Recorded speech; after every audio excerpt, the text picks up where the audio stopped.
A lot of this isn't going to make sense to you, and I'm sorry about that. I'm just going to start at the beginning, with the house.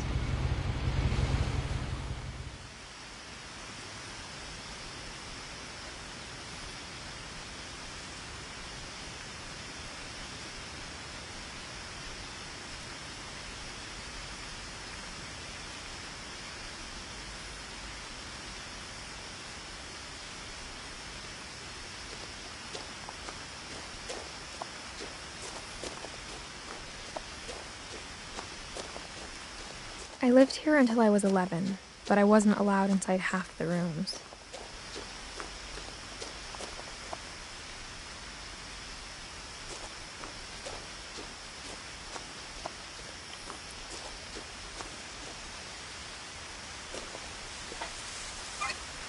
Inside the mailbox were bills from 7 years ago, marked urgent, open immediately.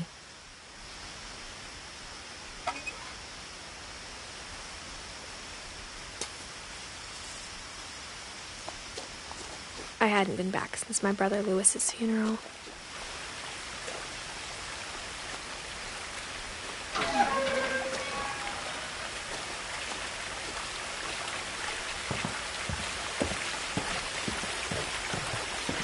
In her will, my mother left me a key, but didn't tell me what it unlocked.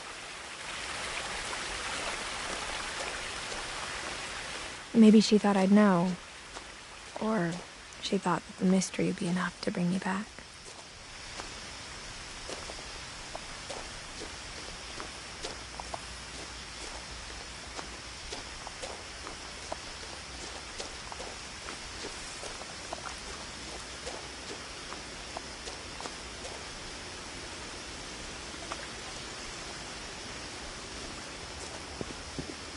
The truth is, even after I inherited the house, I never thought I'd come back to it. But now I had questions about my family that only the house knew the answers to.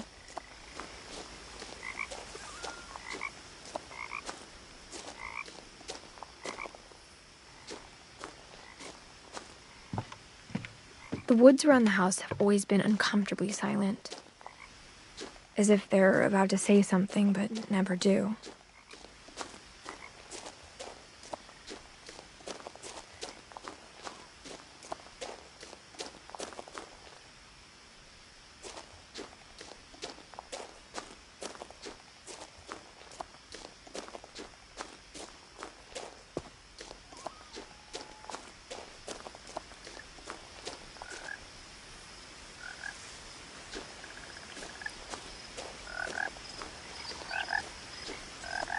The house was exactly like I remembered it, the way I'd been dreaming about it.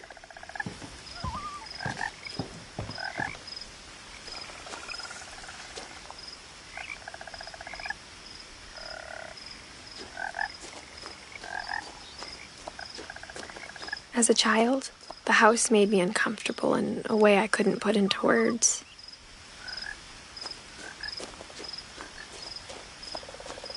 Now, as a 17-year-old, I knew exactly what those words were. I was afraid of the house.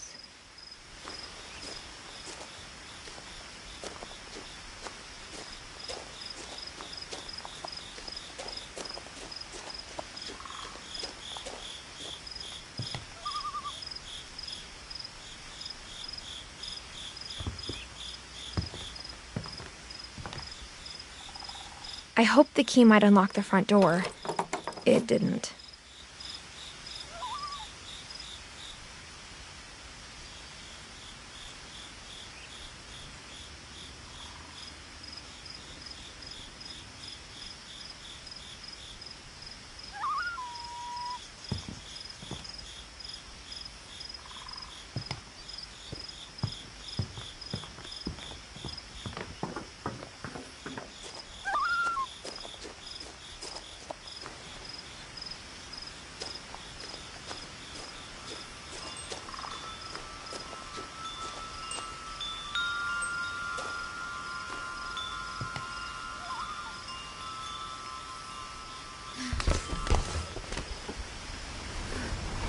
Crawling through the doggy door used to be a lot easier when I was 11.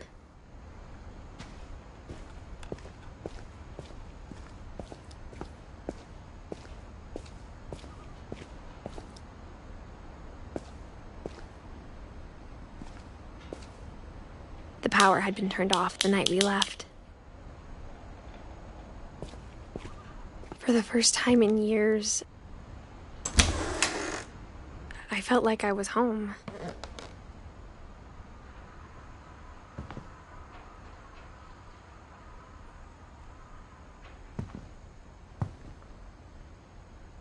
But instead of a family, there were just memories of one.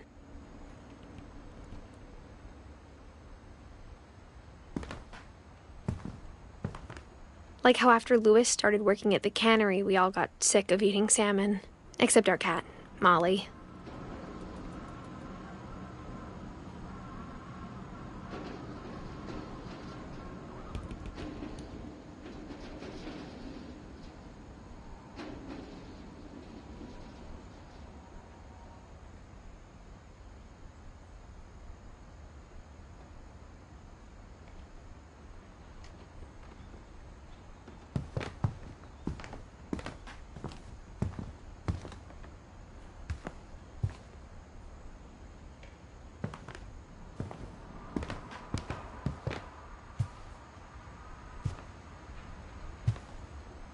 The table was still a wreck from the night we left. It was like a bomb had gone off, killing everyone but sparing the furniture.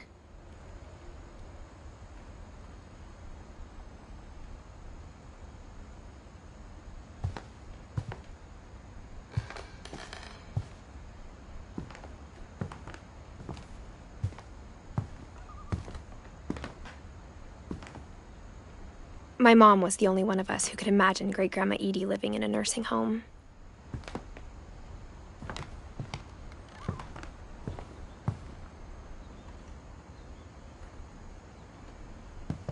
Nothing in the house looked abnormal.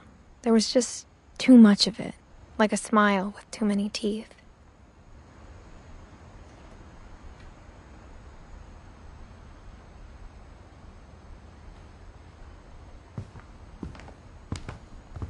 Even the fireplace had a story.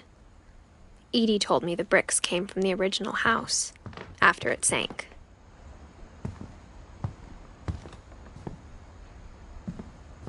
Mom always told me to stay out of the basement, so I wasn't too surprised when the key didn't fit.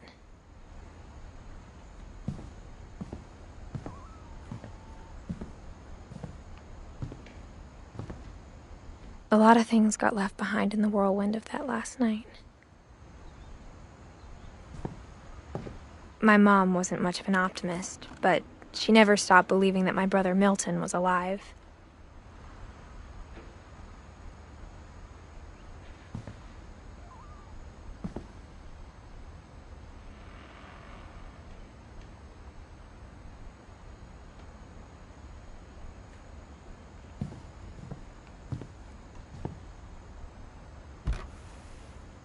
Edie told me once that every Finch who ever lived is buried somewhere in the library.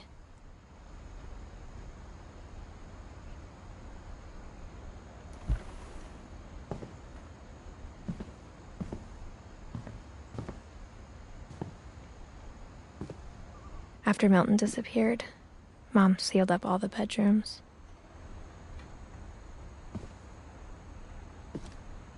Then Edie retaliated and drilled peepholes.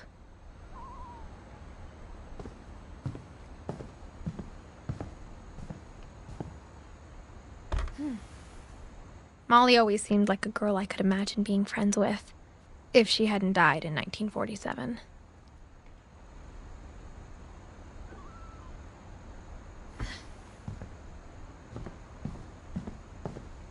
I spent a lot of time playing in Great Uncle Walter's room.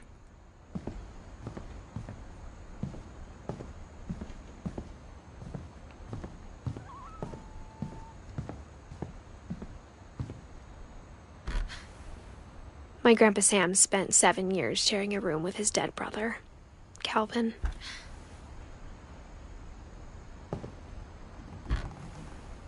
As a kid, I just assumed every house had peepholes and sealed rooms you weren't allowed inside of.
Lewis told me there were secret passages, but I never believed him.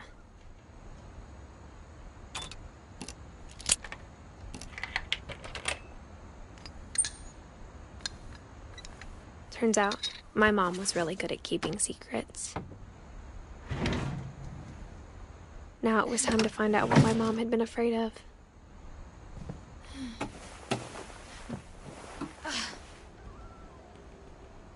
From the paintings on the wall, it was clear my brother Milton had been here before me.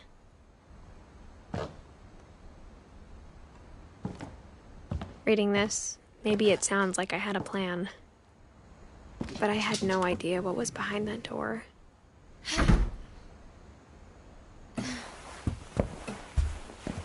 Just like I had no idea where all this was gonna lead.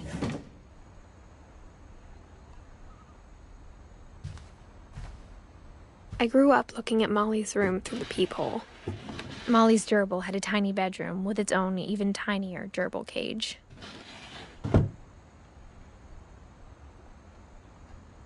Being inside for the first time, I felt like I'd stepped behind a painting.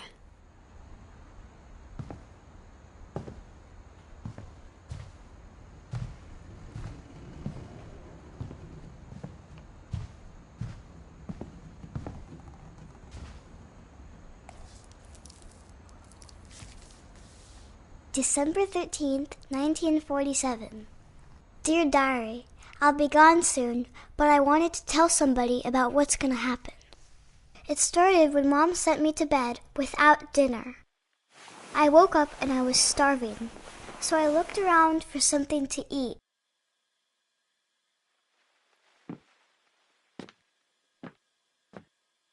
The gerbil food was dry, but I didn't mind it.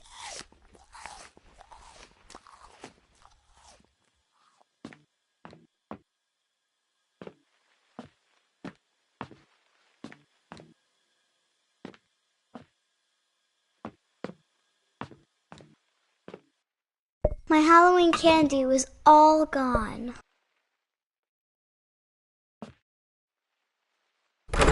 Mom, can I come out now?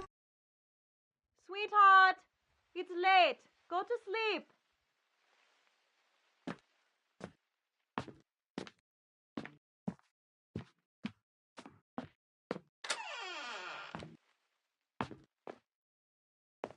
I kept eating and eating.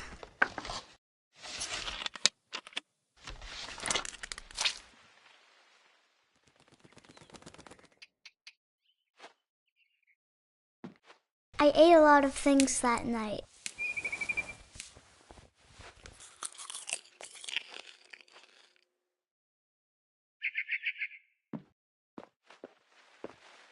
Then I heard chirping outside my window.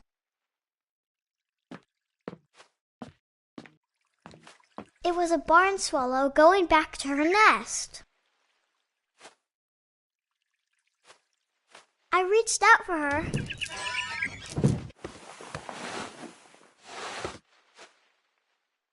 And suddenly, I was a cat.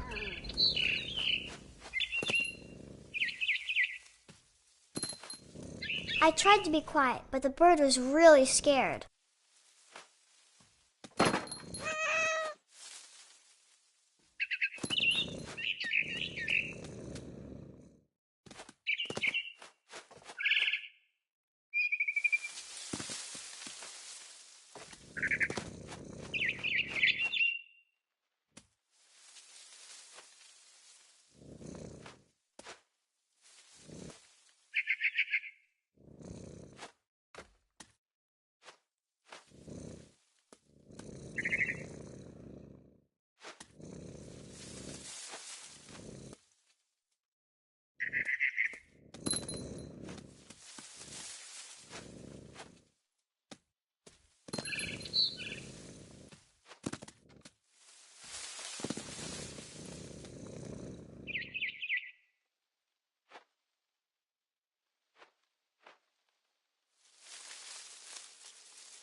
I jumped and I almost got her.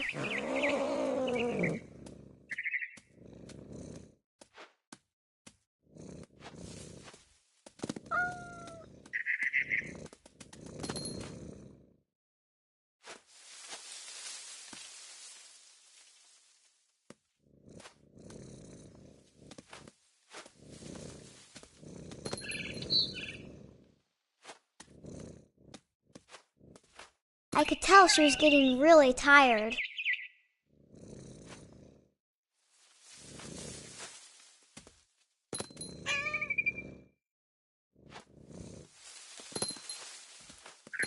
Now I was up in the big tree. I promised Dad I wouldn't climb it anymore. All I cared about was eating that mama bird.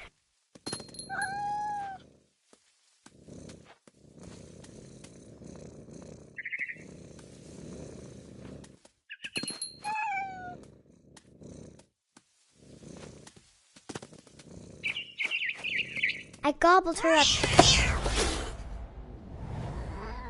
And suddenly, I was an owl. First, all I heard was the wind. Then I heard little teeth nibbling in the grass.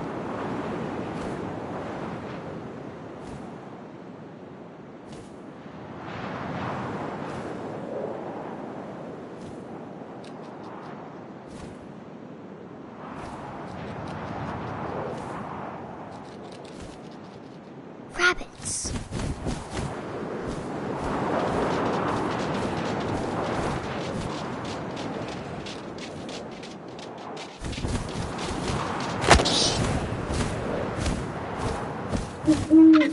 I imagined his face looking up and seeing mine through my talons. I swallowed him up, and I didn't chew one bit. Then I flew off to find something bigger.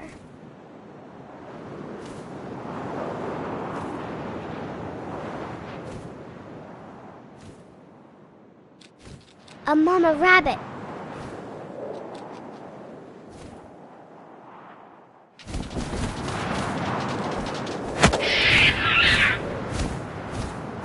She was almost too big to carry.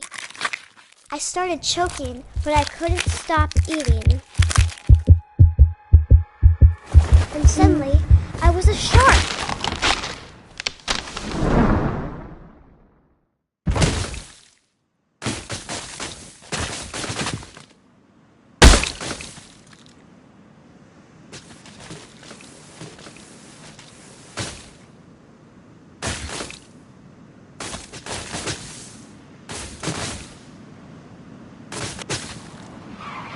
I rolled off a cliff and into the ocean. Now, I was hungrier than ever.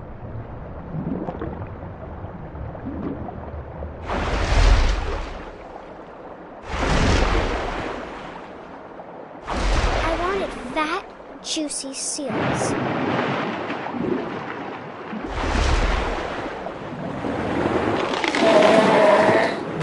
I tore off her flipper, and it tasted really good.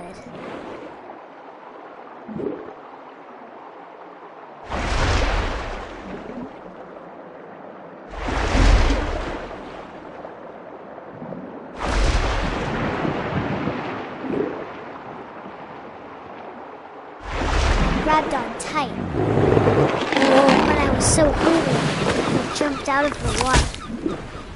When I opened my eyes, everything had changed.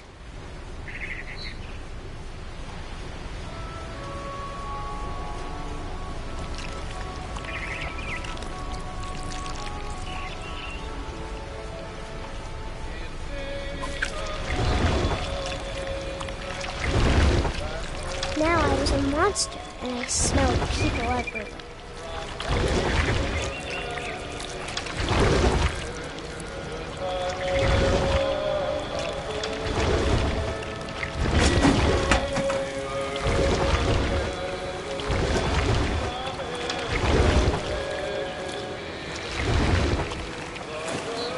I was big, but I moved real quiet.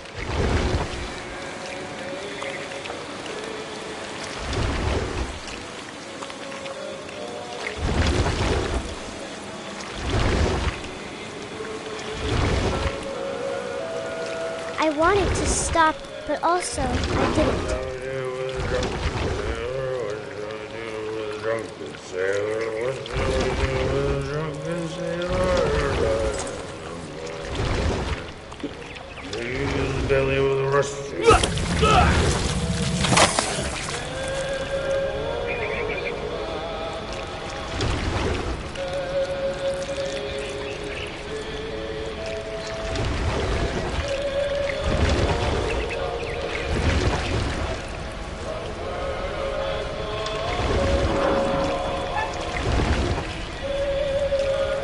After the last passenger, I was still hungry. And across the water, I smelled something new. Something I had to have, so I swam towards it.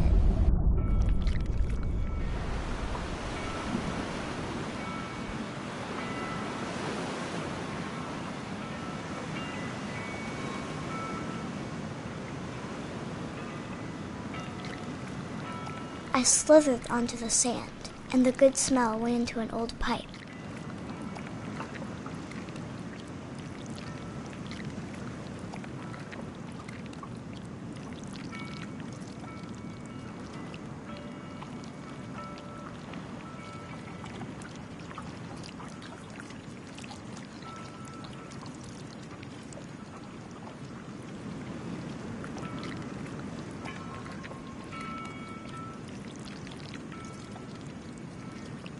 I got closer and closer.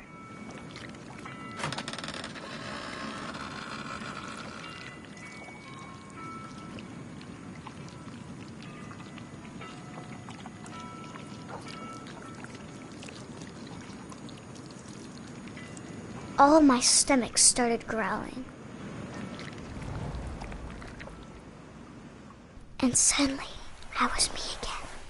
I held my breath for a long time, but I couldn't hear anything.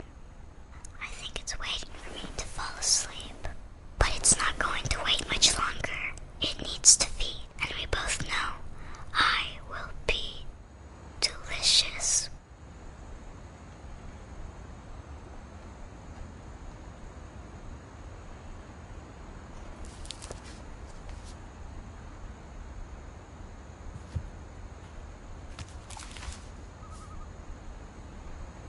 I'm not sure if I believed all of that, but I'm sure Edie would have.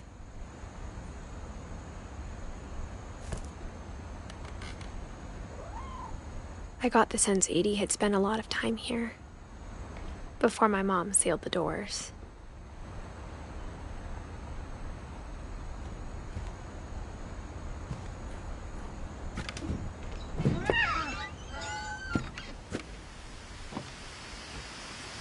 This will be obvious later, but my mom never told me any of these stories.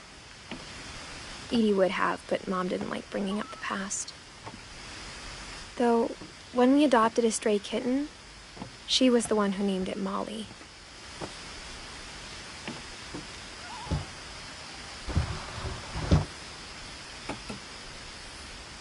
I spent a lot of time in Great-Grandma Edie's room.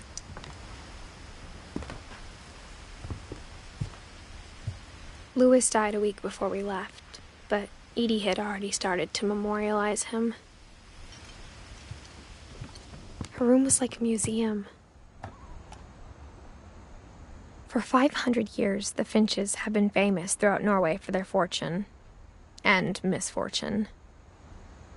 Odin Finch buries the latest victims of the family curse, his wife Ingeborg and their newborn son, Johan. On January 7th, 1937, he set sail with his family and his house, hoping to leave the curse behind. But 40-foot waves off the coast of Washington send the house and Odin to the bottom of the sea. Odin's daughter Edie, with husband Sven and baby Molly, step ashore on their new home, Orcas Island. Odin Finch is the first to be buried in the new family cemetery. His daughter Edie is already dreaming of a new Finch house.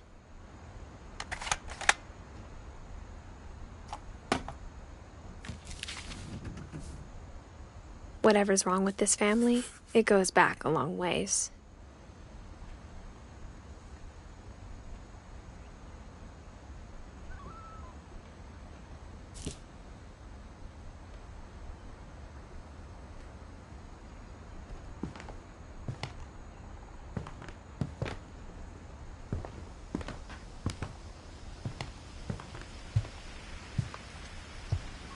Edie gave a big interview about a mole man living under the Finch house. My mom was furious. I hadn't thought of myself as Edith Jr. for a long, long time.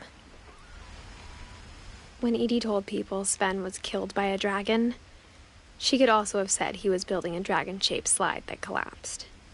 She could have, but she didn't.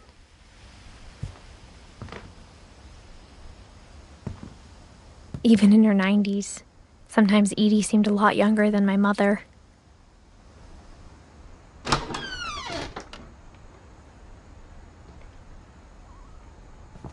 The only trace Grandpa Sam's first wife Kay left on the house was the pink bathroom.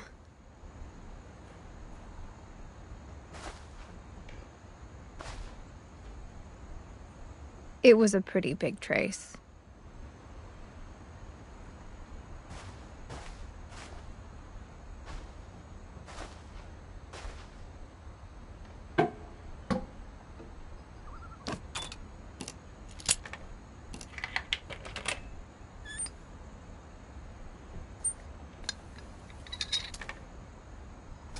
There's a secret in this bathroom. It's in the last place you would look.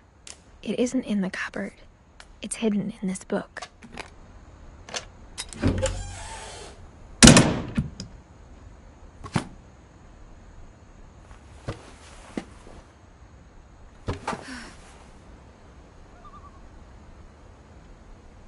Sven gave Sam an old camera he'd refurbished.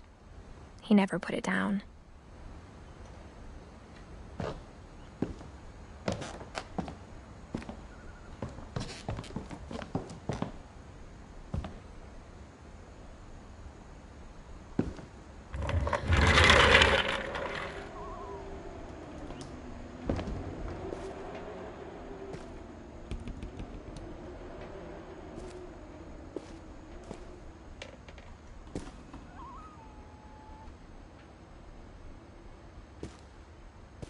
I knew Grandpa Sam had a twin, and that he never talked about him.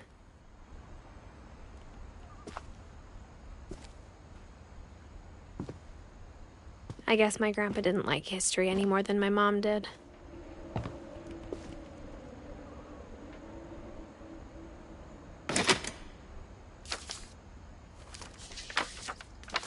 How I Want to Remember My Brother by Sam Finch.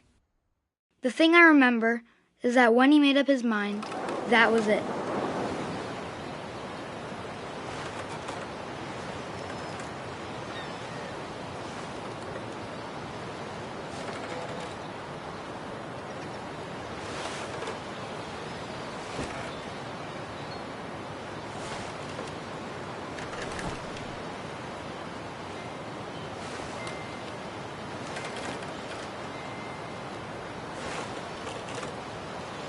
My brother said he'd die before he ate another mushroom, and he did.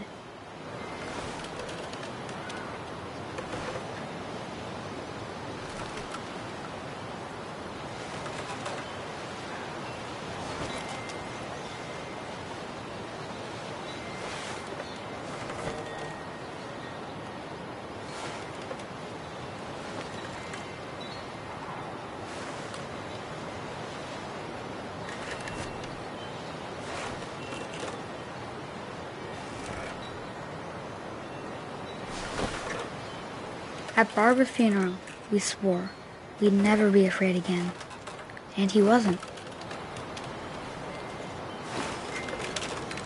I think Calvin always wanted to fly.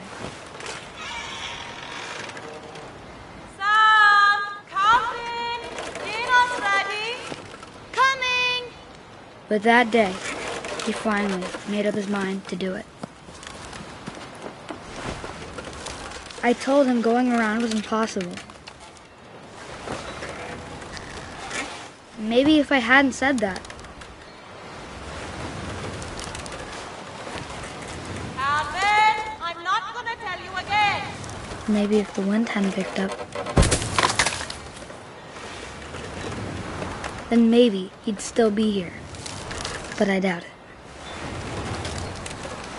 I think he'd already made up his mind.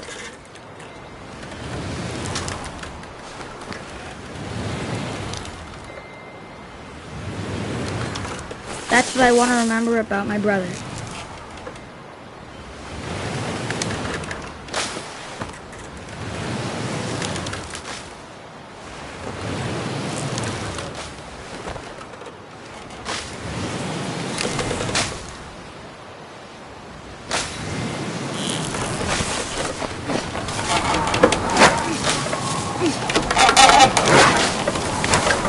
The day he made up his mind to fly.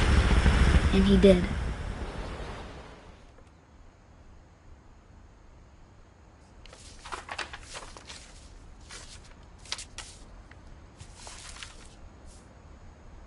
Calvin's story felt strangely familiar. When I was younger, I remember trying to do the exact same thing.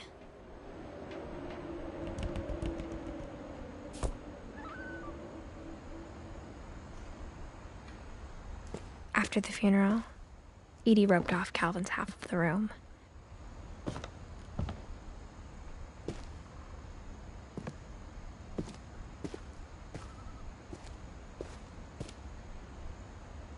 Mom said Grandpa Sam enlisted at 18 and never set foot in the room again.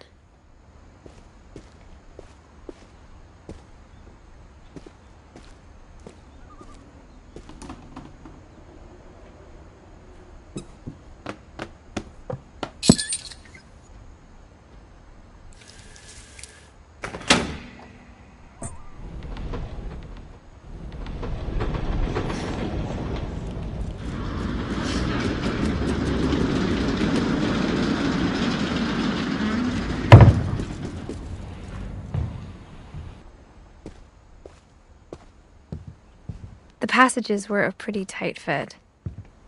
They'd obviously been built for smaller hands and bellies.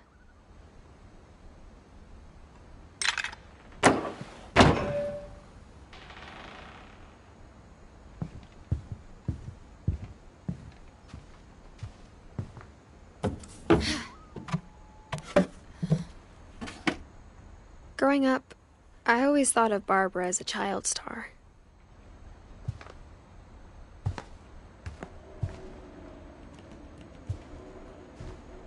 I never thought about how hard it must have been for her afterwards.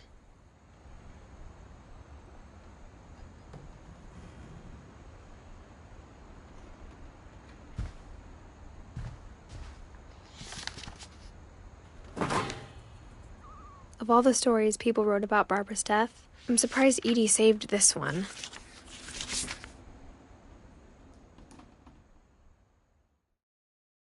Old Jack here with another ghastly tale inspired by America's most unfortunate family. I'm calling it The Surprise Ending of Barbara Finch.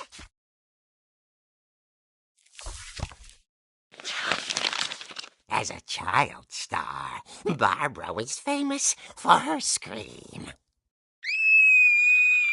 Now at 16, she was all washed up, a has-been. But in a lucky break, she'd been asked to perform her signature scream at a local convention for monster movie fans. It was just the boost her career needed. Unfortunately, her scream hadn't aged well. Getting better. I think you just need the right motivation. Her biggest fan and current boyfriend, Rick, was about to demonstrate when... Now that was a great scream. It was Barbara's father, Sven. He'd slipped into a table saw and had to be rushed to the emergency room. So Barbara got stuck babysitting her youngest brother, Walter. Her convention comeback was cancelled. Okay, I'm hearing frustration, but I'm not hearing terror. What if I tried... A gang of hoodlums in Halloween masks have been terrorizing Orcas Island tonight. Police are urging residents to... That came from the basement. You're right! Also, I loved your delivery on that. Why is your basement door locked? Because my dad likes making puzzles and secret passages. There's a key hidden in the music box. The secret is to keep winding and winding until finally the key pops out. Thanks, babe. I'll be back in a sec. 20 minutes later, Rick hadn't returned. So Barbara went to look for him, right on cue. She reached for the music box. And as she wound the key, she listened for Rick, but the house was silent.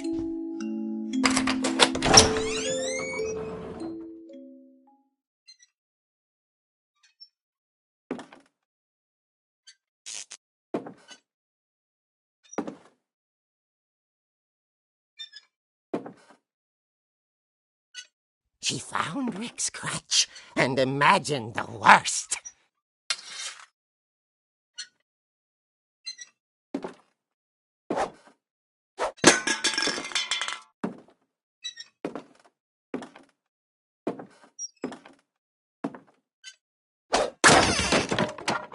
The gang's leader is the infamous Hookman Killer, Dr. Carl Hamill, who impaled and then ate his family 10 years ago tonight.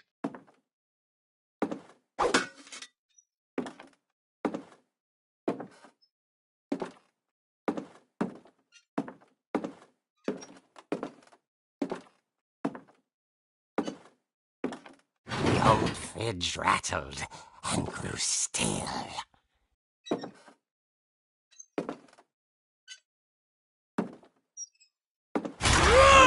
Oh dear!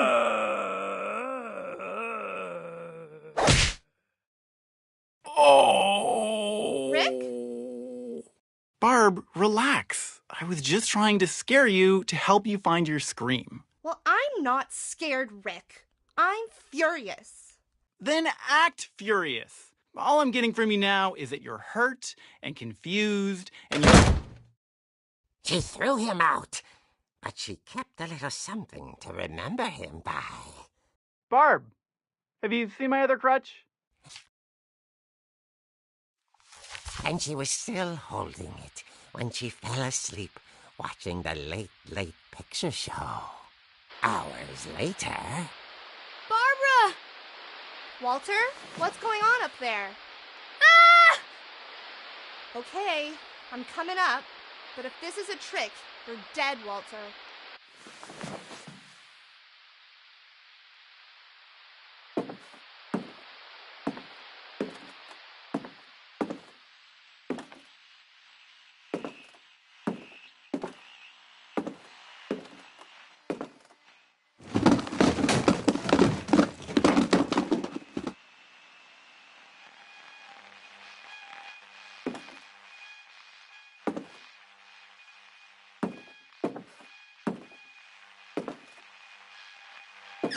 Walter, are you there? Walter had vanished, but his bedside radio was still on. Orcas Island police describe the man as 6 feet tall, with a steel hook for a hand. Residents are urged to lock all doors and windows and notify the police of any suspicious activity. Barbara turned, saw the hook man, and was speechless. He was quite smashing. And here he was. He couldn't get enough of Barbara. Okay, Barbara, there's gotta be another way out of here. That night, she played her part beautifully.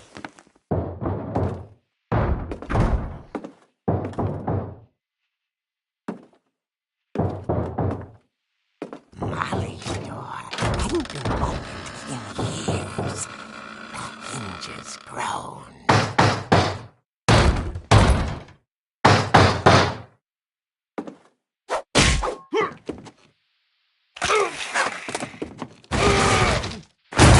He wasn't moving, but she sensed the story might not be over yet.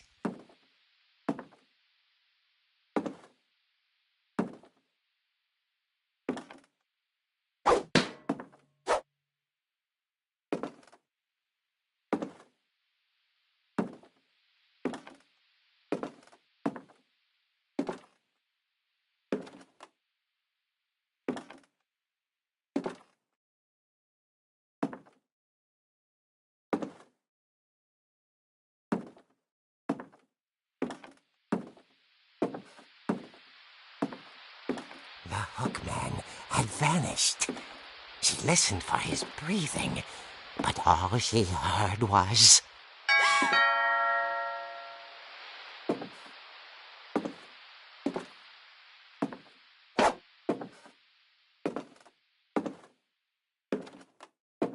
Someone at the door was dying to speak to young Barbara. At the door, she heard whispering. It was coming from inside the house.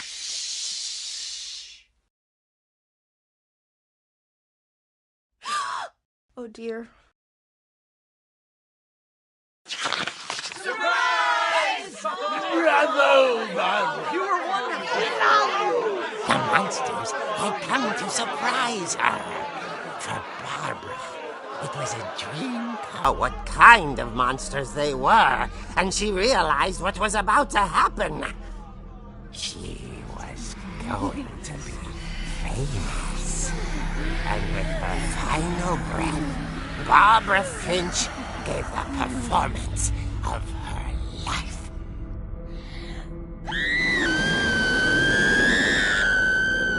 I wasn't there myself, but I hear Barbara was magnificent.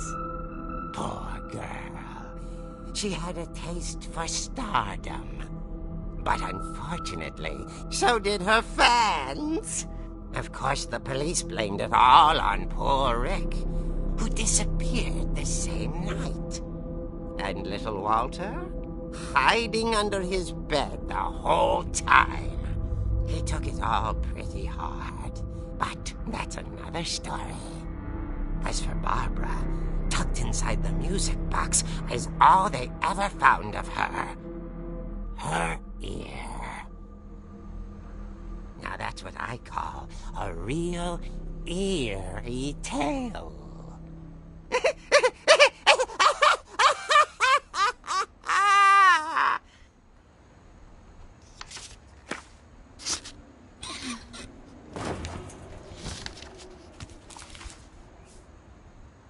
Edie told me all Barbara wanted was to be remembered, as absurd as that comic was.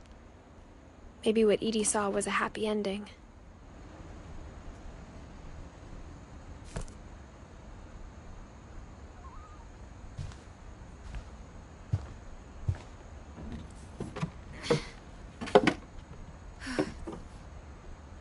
I guess now I know why Mom didn't like me playing with the music box.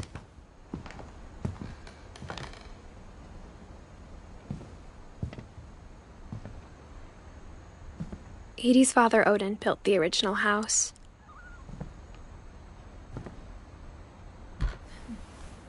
Barbara was a child star for 2 years, until America grew out of it.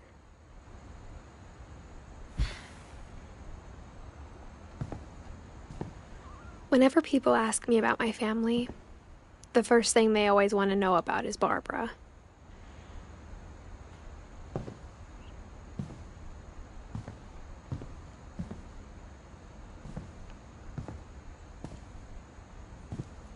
Mom must have locked the third floor stairs on the night we left.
Mom said the basement was off limits, unless I wanted another tetanus shot.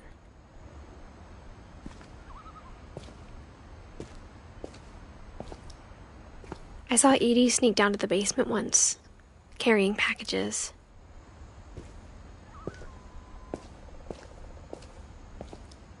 I thought maybe she was hiding presents.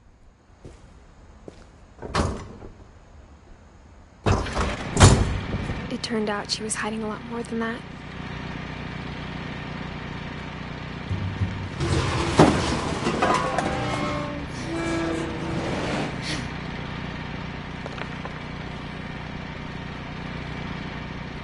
I remember asking Mom once about where Walter had gone.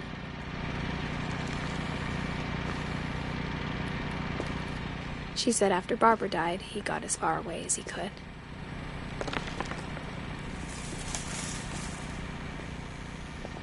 If there's a pattern in all these stories, I think it's that none of us has gotten very far.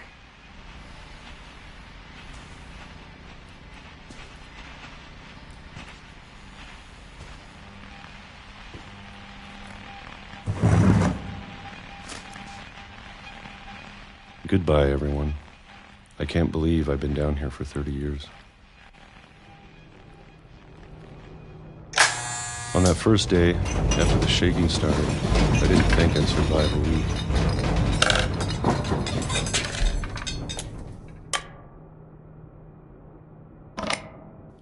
But after a few days, I settled into a routine. That's what kept me sane. Having a schedule, living for today. I I always expected to be dead tomorrow. But if you wait long enough, you get used to anything.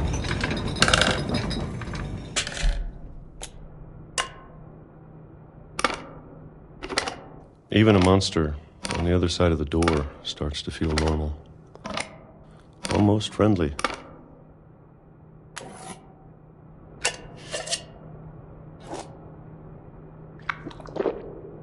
And then one day, everything just stopped. Whatever that thing was, it was gone. Maybe it got tired of waiting. Or maybe I just got tired of being afraid.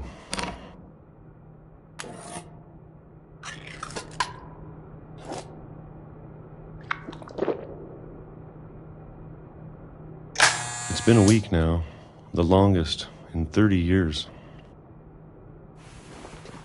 I'm done waiting. I have to leave while I still can.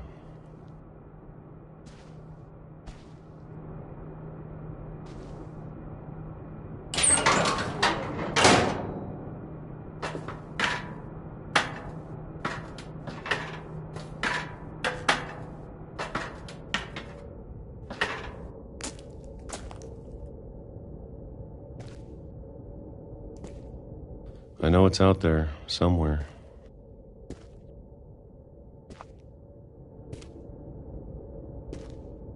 Whatever killed Barbara.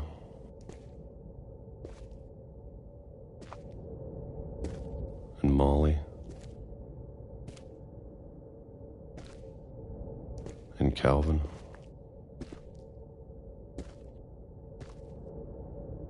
Maybe this is all a mistake. But I need to stop living the same day, even if it kills me.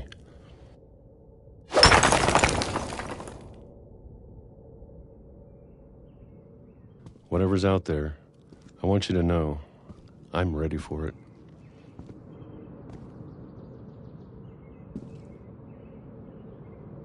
I'm going to appreciate all of it, especially the food.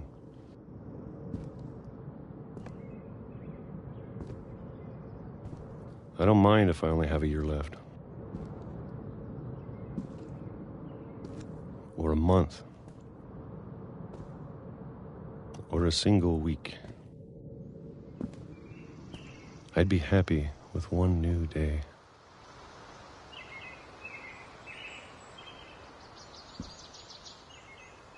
I can already imagine the sun on my face.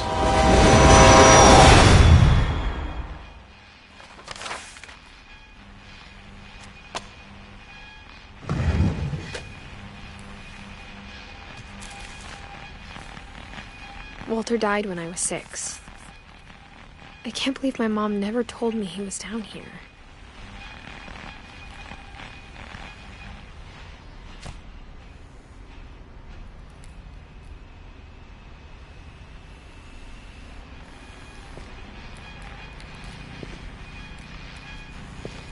I'm sure my mom was trying to protect me.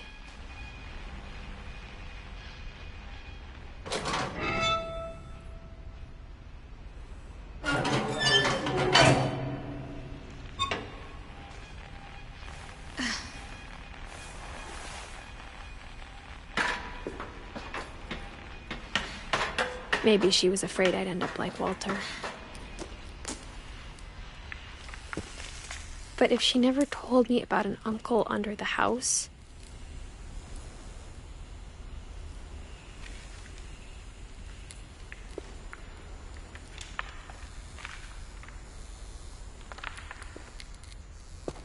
I can only imagine what else she was hiding.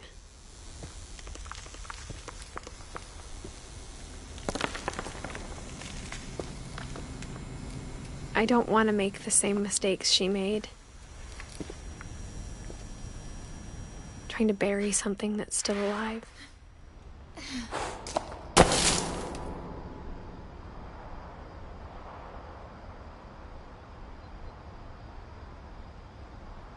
Now that there's only one of us left, Or maybe 2.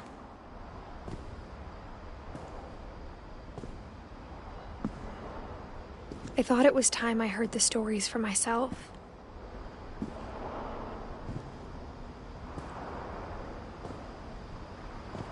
And found out what happened to everyone else.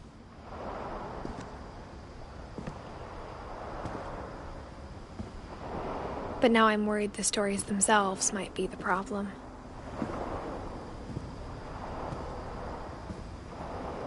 Maybe we believed so much in a family curse, we made it real.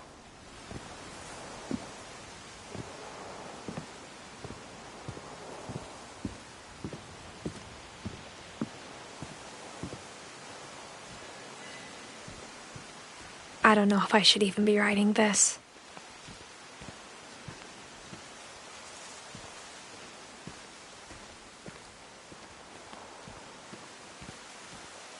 Maybe it'd be better if all this just died with me.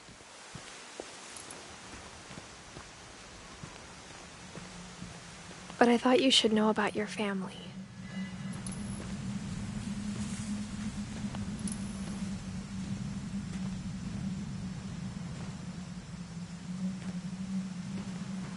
And the history you're a part of.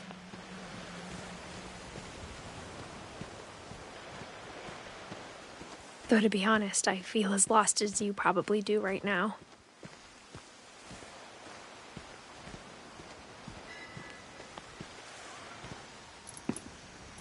I think the people in these stories believed them, for what that's worth.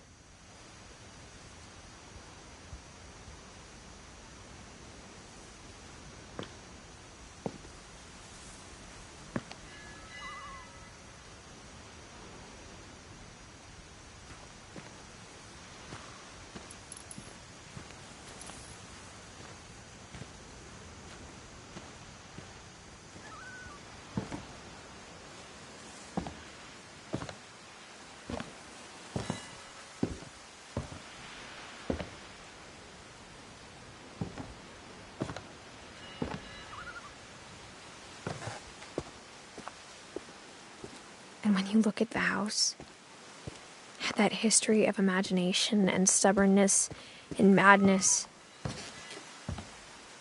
any of it seems possible.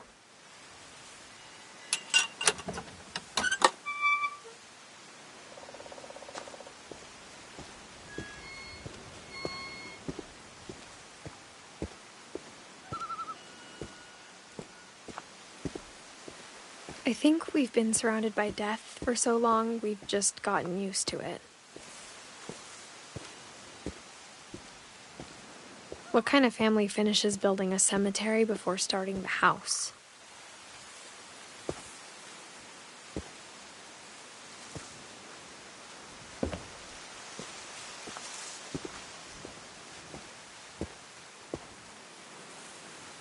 It's embarrassing for me to admit this, but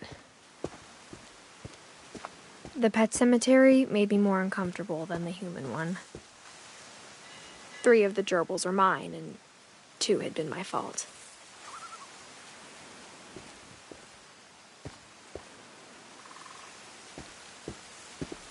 Sven built the house, but it was Edie who designed the cemetery.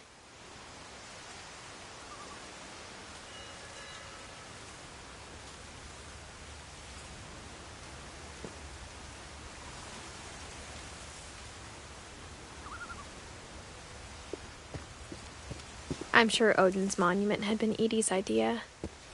My mom was always trying to move on, but for Edie, the past never went away.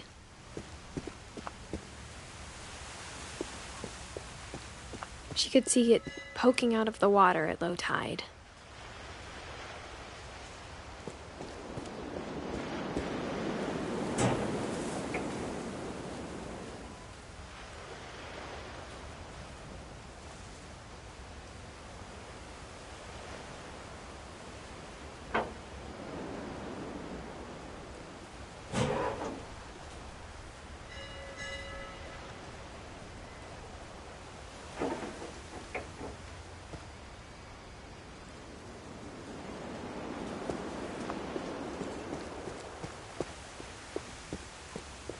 Edie's side was always easier for me to understand. But the older I get, the more I can see where my mom was coming from.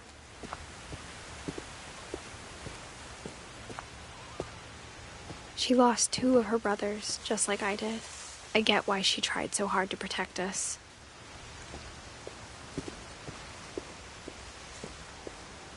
There's so many things I wish I could ask my mom now. Part of me thinks this is what she wanted all along.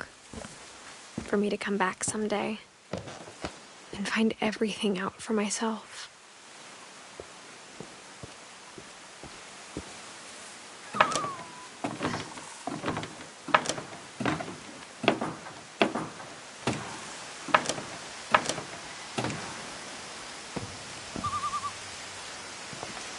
But looking back on it now,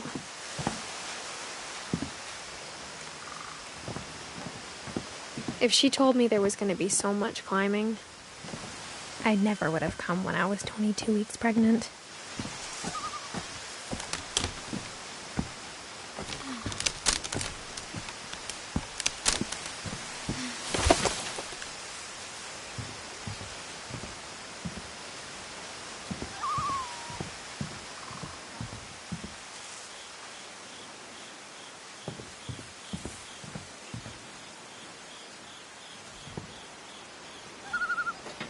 I never met Grandpa Sam, but I think he and my mom had a lot in common.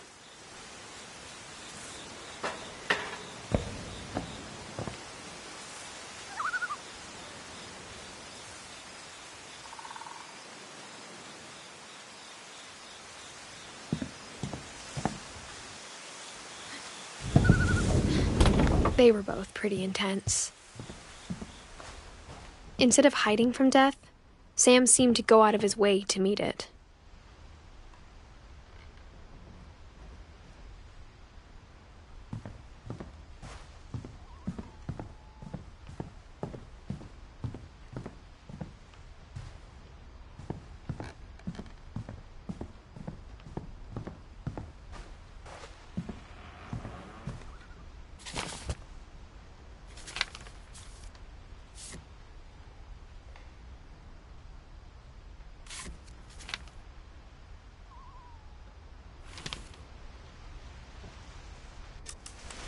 Dawn, I promise, you'll never forget this weekend.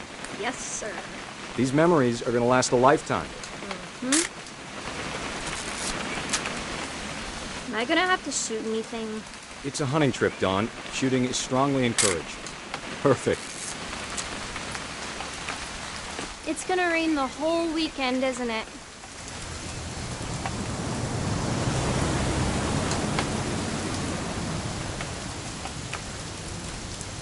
I will never forget this weekend, Dad. That's the spirit. Okay, got it. I'm gonna take some pictures, okay? Just be careful. That camera's older than you are.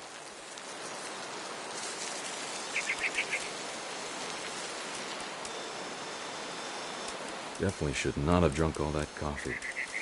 You're right, Dad. It's starting... Hey! That's a keeper. I'm just saying. I'm not always gonna be here, Dawn. You'll need to remember this stuff, if you want to survive. I'll be fine, Dad. You know who else thought he was gonna be fine? Some guy who died. Dawn, I'm being serious. I know, Dad. You're always serious. Doesn't being out here make you want to chill out? Well, to tell you the truth, I haven't been out here in 20 years.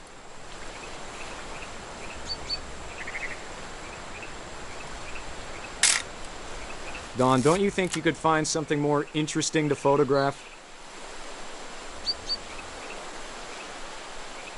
Last time I was with my brother Calvin. Man, that was a great trip. Your grandpa Sven taught us how to fish, how to build a fire. We found an old logging trail. There were deer everywhere. You don't need to waste any more film on me, kiddo.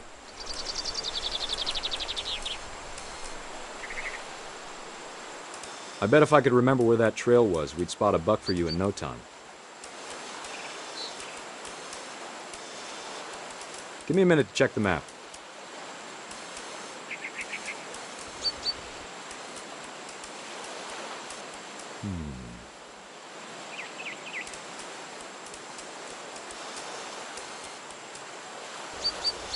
Let's see.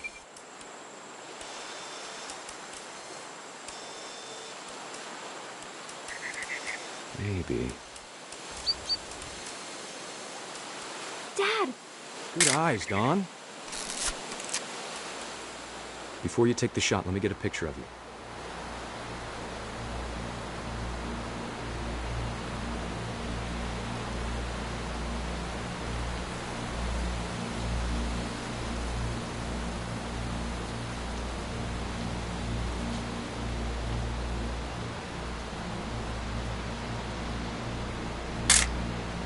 I'm over here, Dad. Dad... Let me get behind you. Do I have to do this?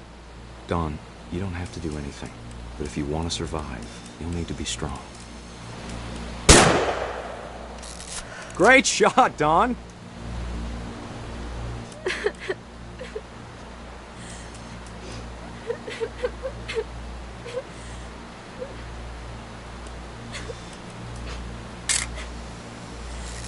I'm proud of you, Dawn. Always remember that, okay? Dad, it's twitching. I think That's it's totally normal, Dawn. Just focus on the camera. Try not to think about... Dad!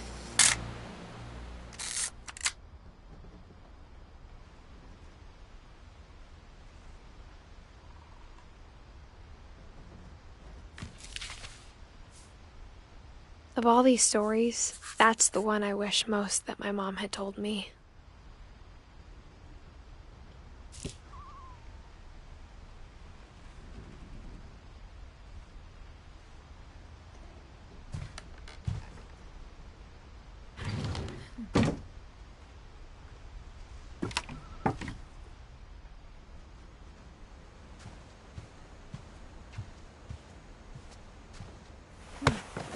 After Sam died, my mom and Edie got really close.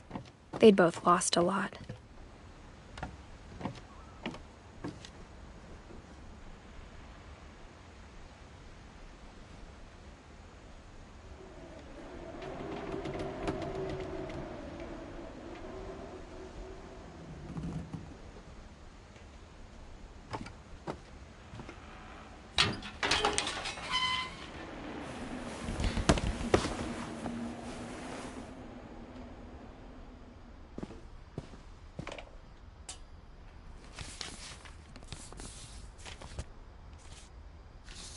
Dear Kay, do you remember the way Gregory used to laugh when he thought he was alone?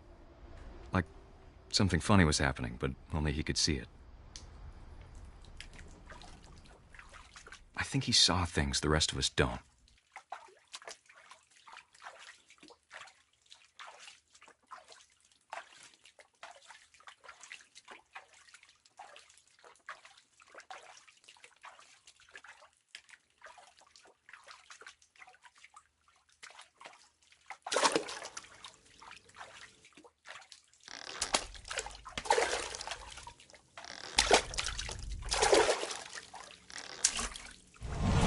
Over, Gregory. It's time to... Hold on, sweetie. Hello? Sam, I told you I don't want to talk right now. I wonder what he saw. What his world was like.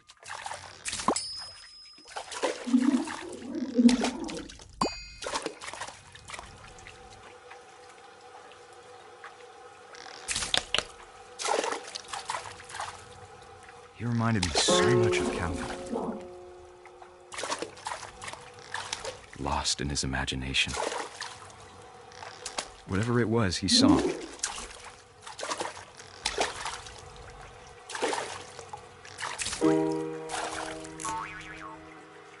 It sure made him happy.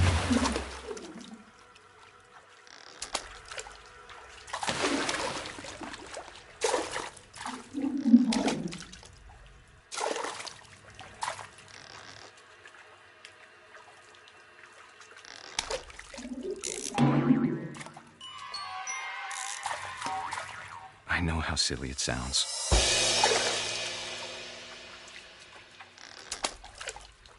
But I worried about a baby being too happy. But I could feel him slipping away. Sorry about that, Gregory. I know you did everything you could. Maybe if I hadn't called that night. Damn it. I wish he could have told us. Hold on, I don't want this to be here. About the world he saw.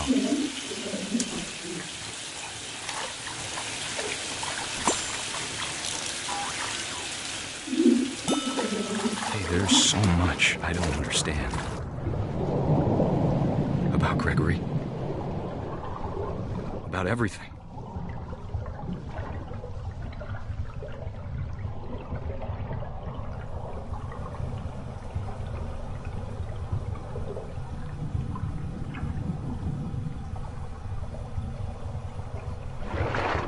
But I know what happened wasn't your fault.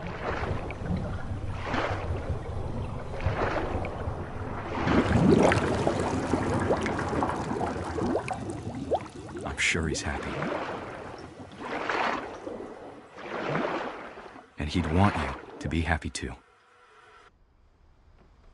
Good luck, Kay. Love, Sam.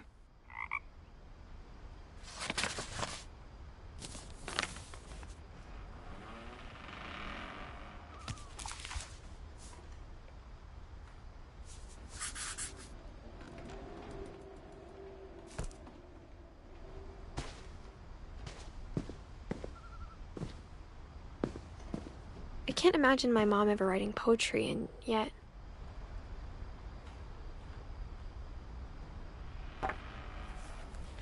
A poem for Gus, who always said the wedding was a bad idea.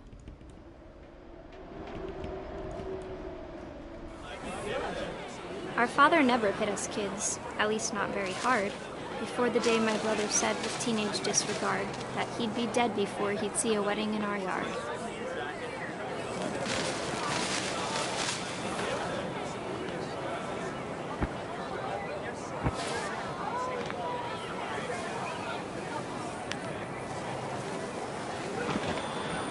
My father made him come, of course, but Gus stood far apart, just flew his kite and bottled up the storm inside his heart.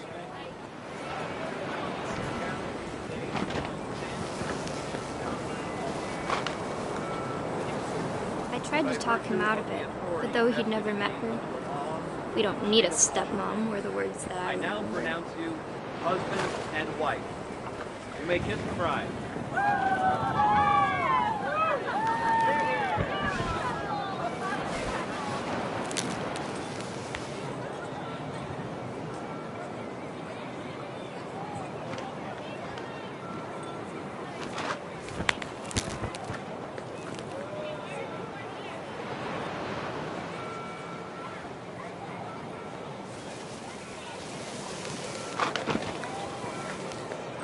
When the time for photos came, Dad ordered him to come here. But Gus declined, and as a sign held up his middle finger.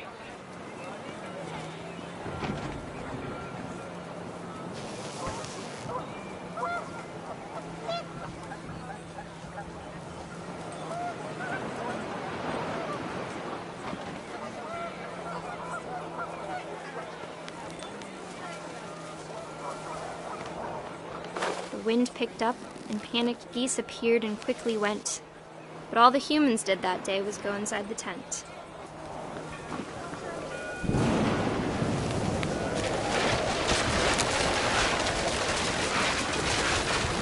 The rain came down in buckets then, but no one seemed afraid that nature might destroy the tent our dad had crudely made.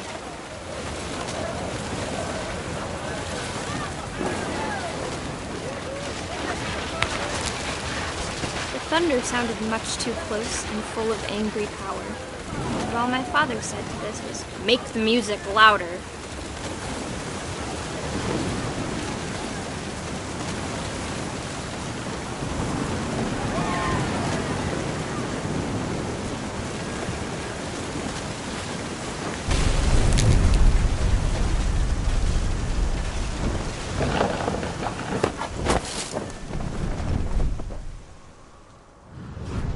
wish that I could truly say I thought about you on that day. Out there on the beach alone, just you, the wind, the sea, and foam. But I didn't, until we found you.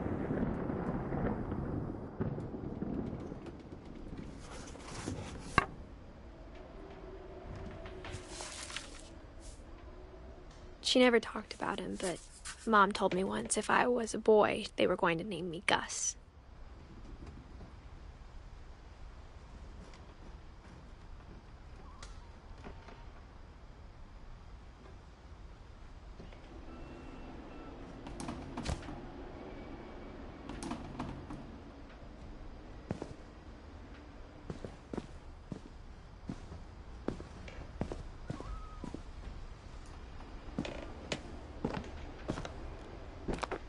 My mom moved up to the loft after her brothers died.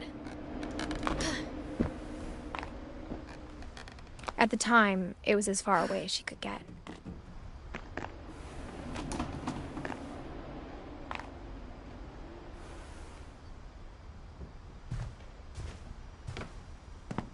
She spent a summer building houses in Calcutta, where she met my dad, Sanjay.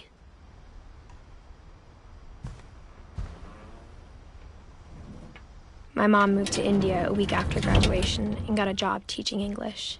Louis was born a year later.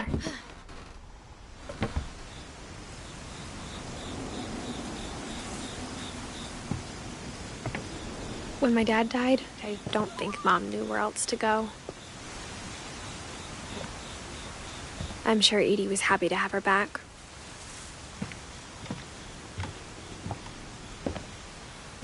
The house had to get a little bigger, but Edie was used to that.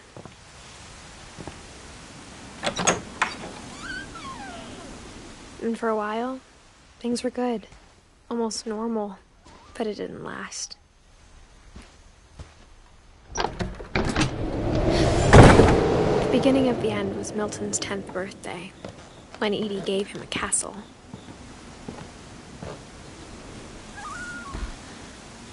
After Milton disappeared, the only thing he left behind was a room full of paintings.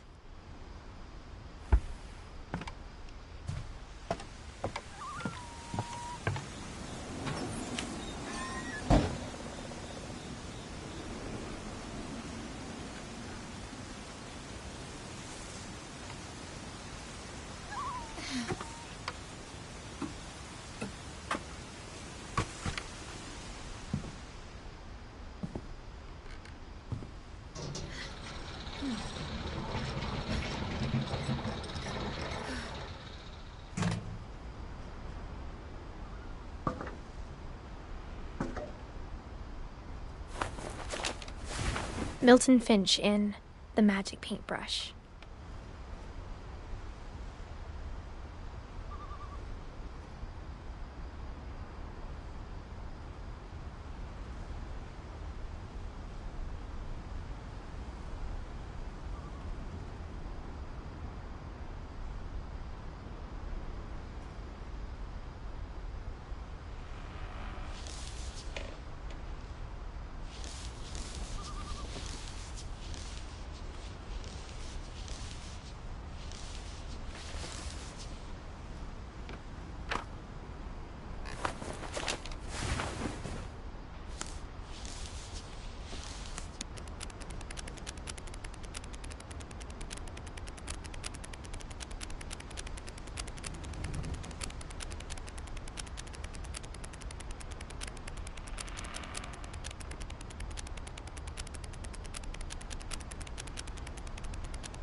I was 4 when Milton disappeared.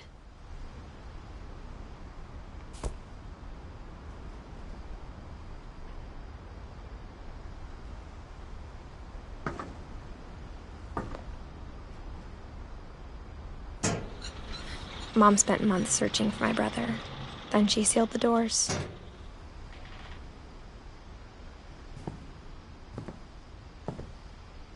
Whatever Milton had found in the house, Mom didn't want it getting out.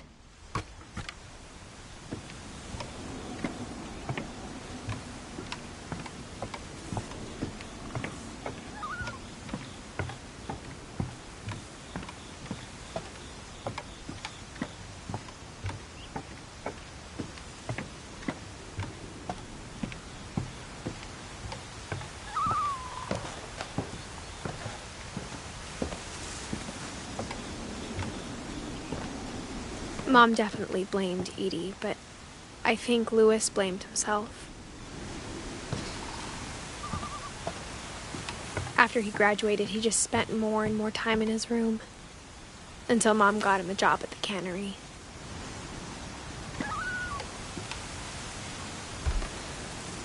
Everyone always told me to stay out of Louis's room, except Louis.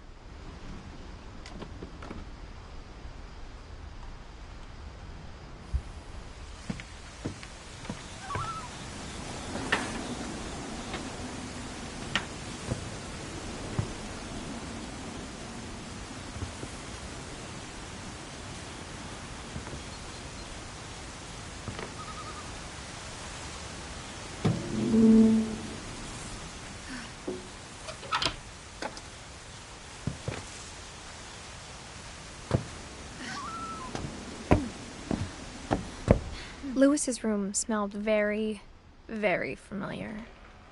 That part of him lived on. Louis and I spent a lot of time playing games together, but he was surprisingly bad at them. He died a lot.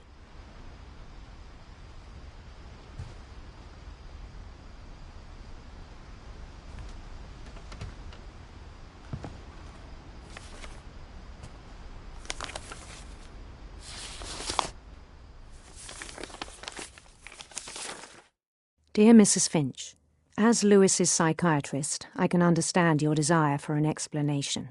As I see it, the trouble began in January, shortly after we convinced your son to seek treatment for substance abuse. Newly sober, I believe Lewis first noticed the monotony of his daily life.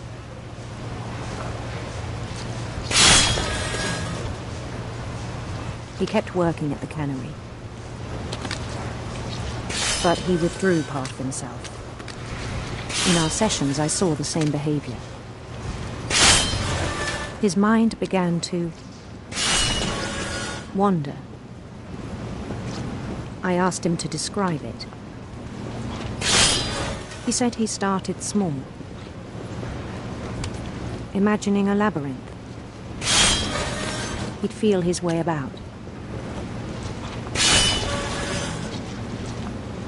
Then something moved. Bats. And toads.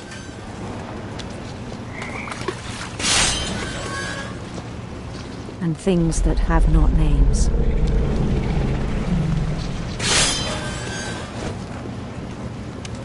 He knew it was all in his head. But he took it very seriously.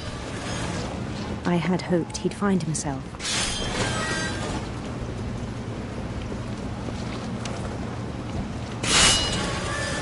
But he found something more.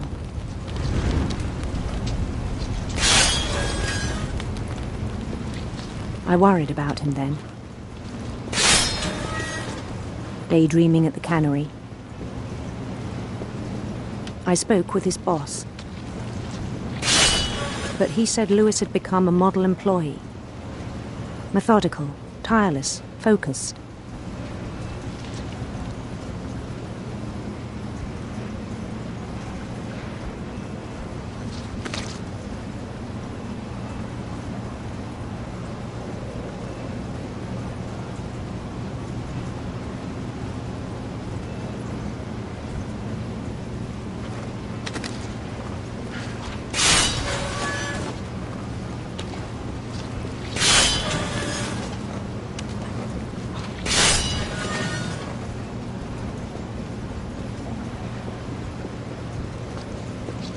Like a whole new Lewis. So I let him go on.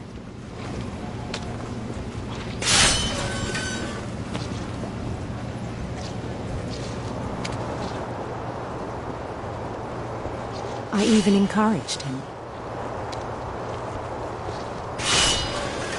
It seemed very promising at first.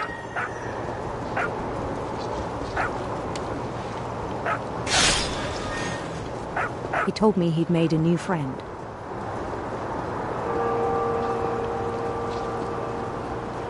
On the edge of a city he named Louis Topia.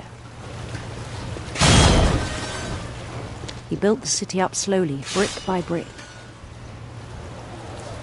Then he made musicians.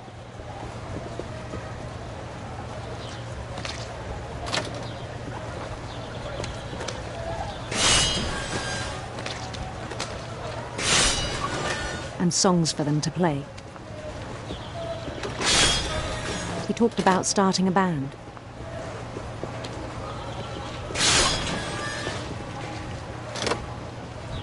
And he was always humming something.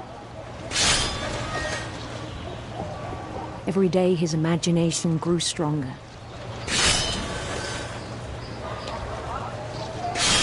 He no longer spoke at the cannery. But his chopping was as reliable as ever. Then one day it struck him that all the cheering crowds, even the stones under his feet, were all in his imagination, so he could do whatever he wished.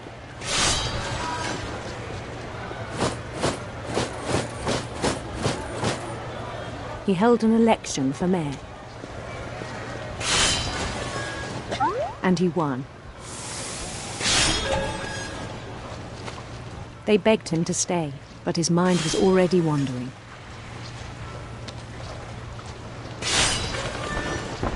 It became a game for him.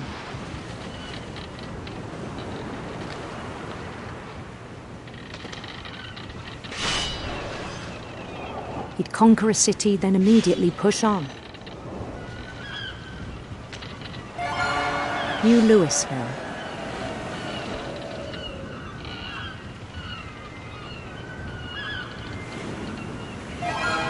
St. Louis. He started drifting away from our reality.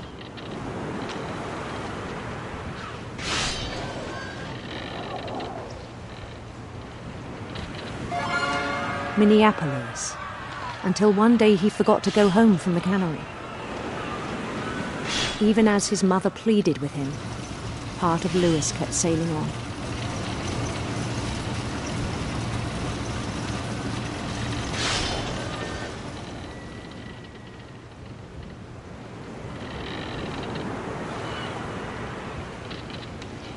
In Louisburg, he heard rumors of a handsome queen.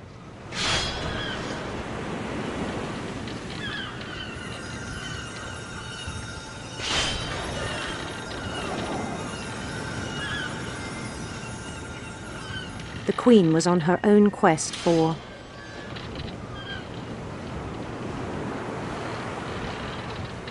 radiant rainbows.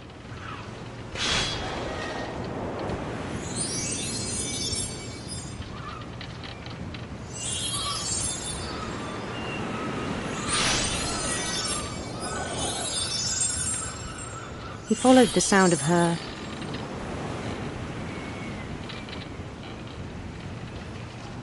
silver harp.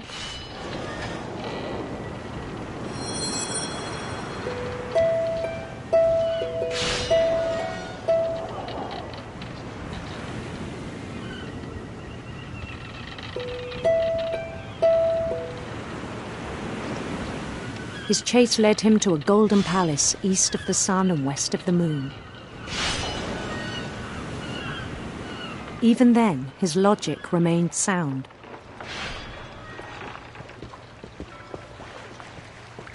He knew the world was all in his imagination.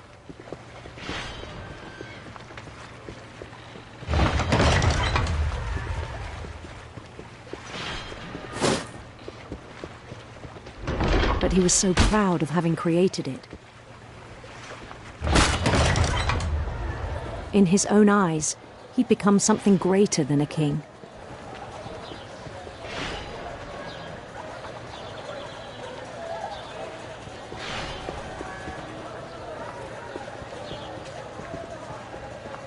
For someone who'd never known success in the real world, I think it was overwhelming.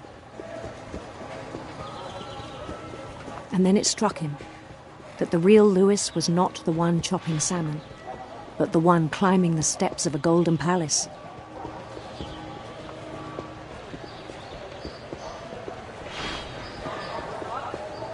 My imagination is as real as my body, he told me. It was hard to argue with him.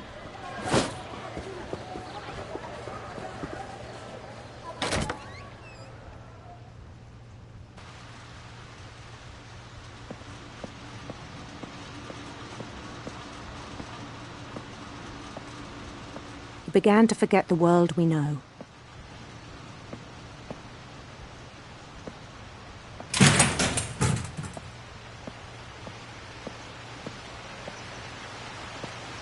I think it pained him to remember Louis, the cannery worker.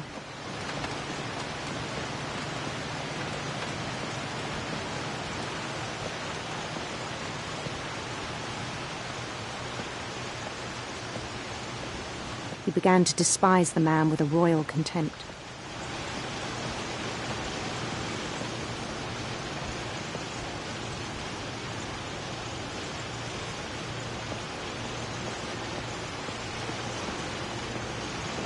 I still thought I could save him.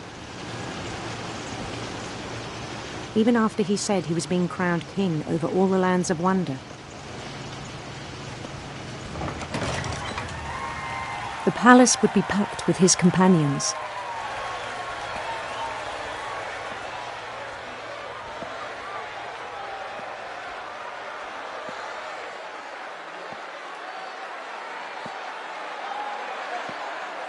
Including the wise Calico who'd insisted on advising him.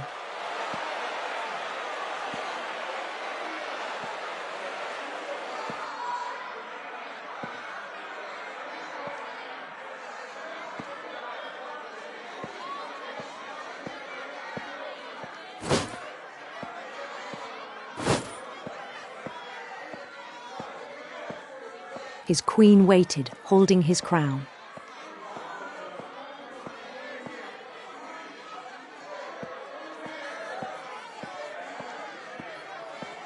There was only one thing left to do.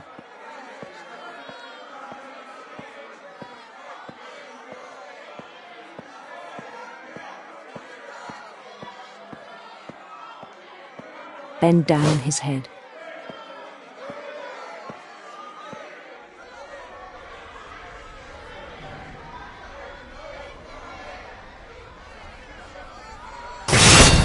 And the rest I think you know.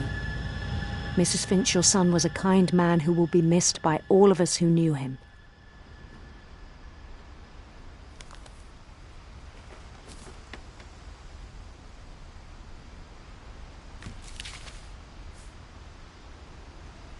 My brother was really cool. I wish you could have met him.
On the way back from Louis's funeral, my mom told me to start packing.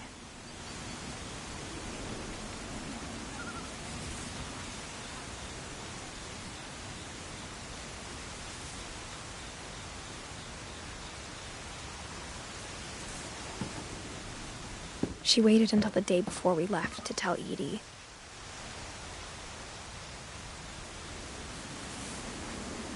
I'm not sure if she wanted to make it easier or harder.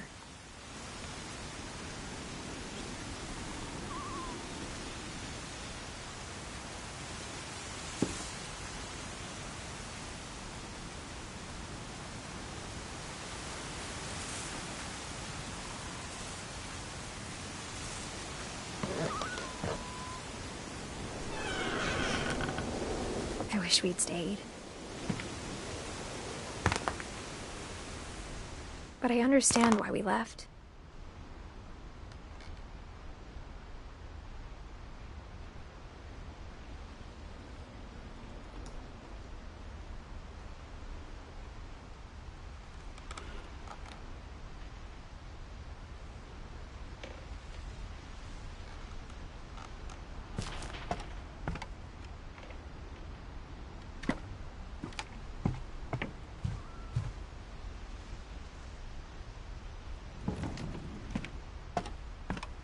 What happened that night had been coming for a long time.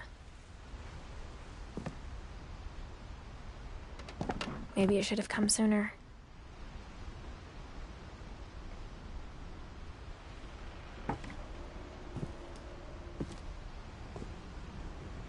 But it had to end one way or another. All that's left now is to tell you about that last night.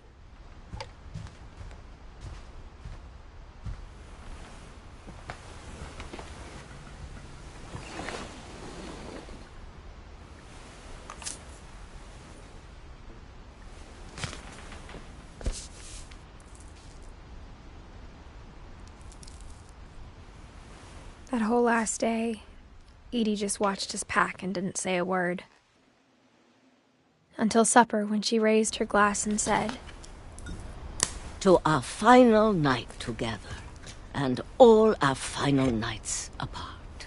Grandma, you know what I said about alcohol. Some of your medications are very Edith, specific. I left a present for you in the hallway. Why don't you go open it? The grown-ups have to argue now. I'm sorry, you're right. We're all leaving tomorrow. Let's just enjoy our last... I'm not leaving. Edith, you're excused.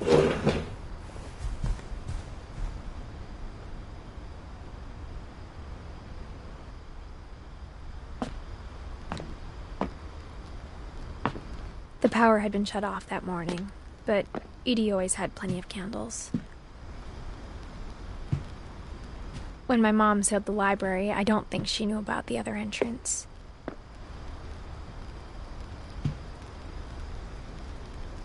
Or that Edie had a key to it.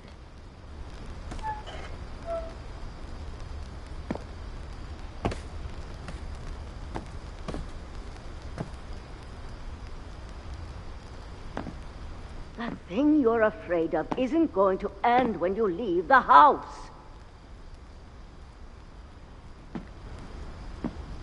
Edith has a right to know these stories. My children are dead because of your stories. I think it's best if Edith and I leave tonight.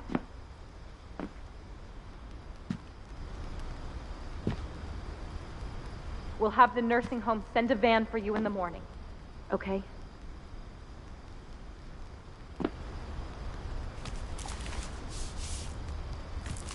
Dear Edith, there's so many stories I wish I could tell you, but there's only time for one. This is about what happened on the night you were born. That night, the tide went way, way out. It was the first and last time I ever saw the old house aground. There'd been an earthquake out in the middle of the ocean. They called it the lowest tide in 1,000 years. God, it smelled awful. You know, I've seen that house every day of my life.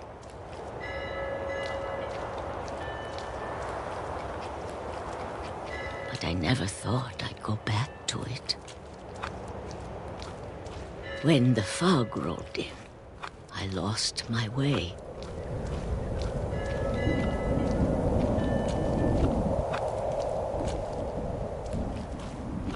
I got turned around.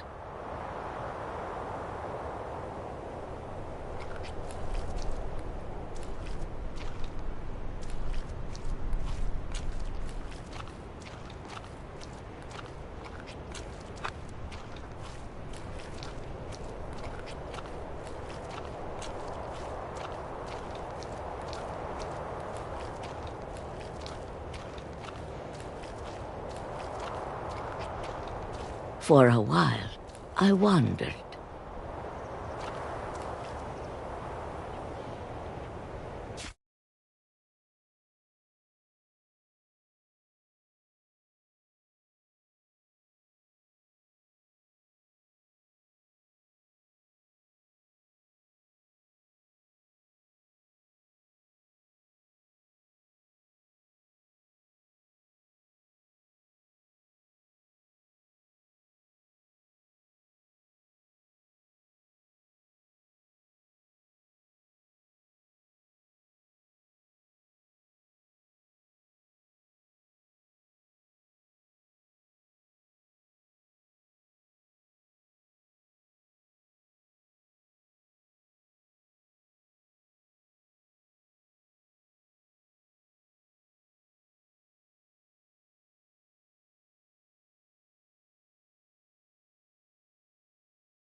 I started seeing things.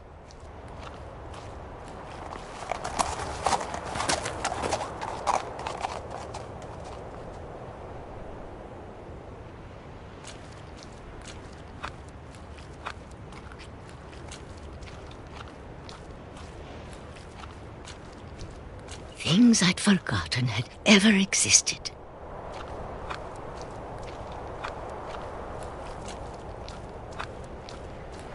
But when I saw them, they felt like old friends. That night, a lot of things came back to me. Or maybe I came back to them.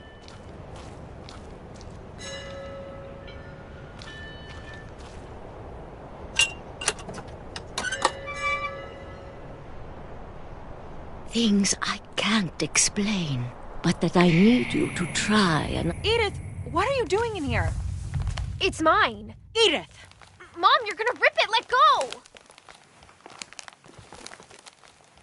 I kicked and screamed, but Mom dragged me to the car.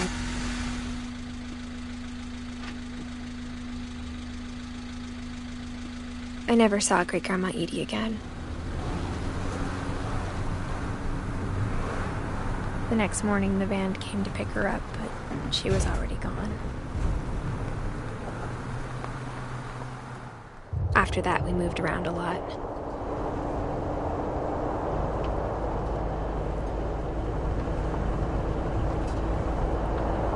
We both tried to make the best of it.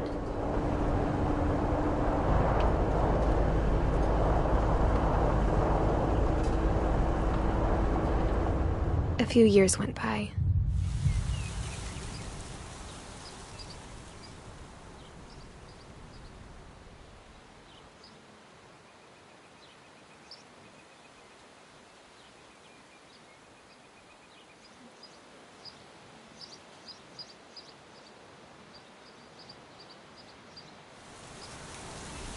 My mom didn't like to talk about it.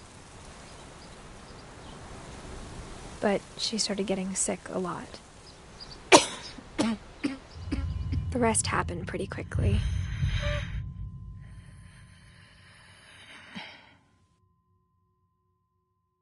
She got better for a while, and then she didn't.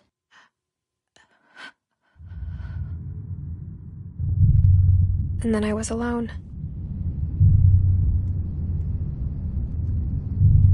The the last Finch left alive.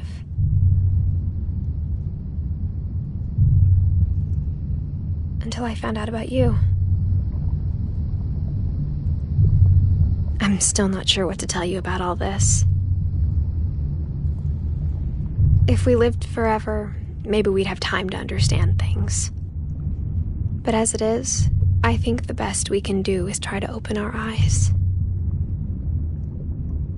And appreciate how strange and brief all of this is.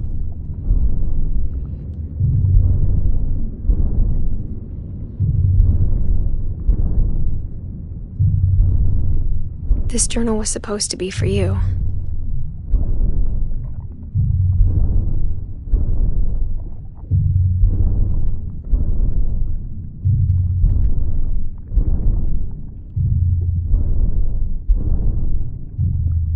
But now I hope you'll never see it.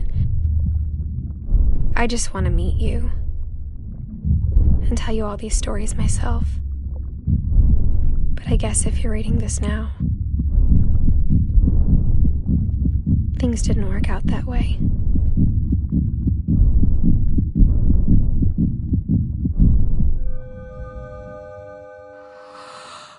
This is where your story begins.